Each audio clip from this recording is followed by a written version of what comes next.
you really wanted to do this when you were a kid.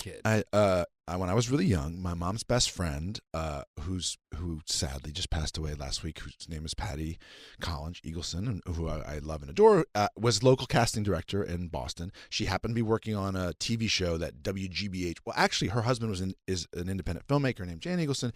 They needed a little kid to be basically like an extra, so they plugged me into like a role sleeping in a bed on an independent film in Boston.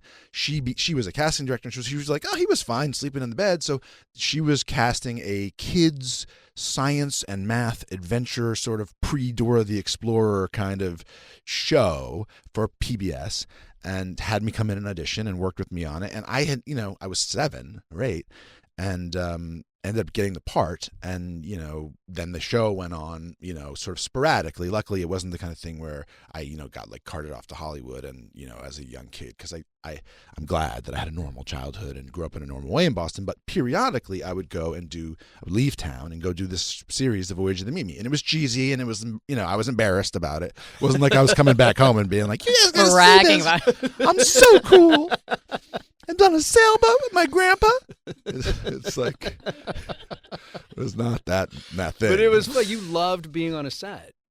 I did. I really loved it. Yeah. I loved acting. I loved, it was sort of, there is a danger with child actors. I think one of the things that happens is a kind of adultification early on, and you have to be careful of that because developmentally that's not, but I liked the responsibility. I liked being kind of feeling like I was one of the grown-ups kind of, and that I, being on time and knowing my lines and doing a good job, and it was exciting to me to be somebody else and be on camera. Now this was like, it was like before a lot of these rules, with kids, I worked like 14-hour days. When I look back at it, I'm like, it was kind of, that was kind of sort abuse. of version Like of Also. like child slavery.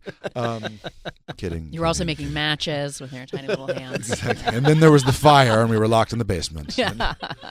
But yes, I did like it, and it left in me. It did two things. One, it instilled in me a deep sort of love and affection for this art and craft and line of work, and it made Matt Damon so incredibly jealous. Well, of course. Well, yeah. that's how you have to live your Drove life. him Yeah. into a Yeah. career in cinema. So I really take credit for that.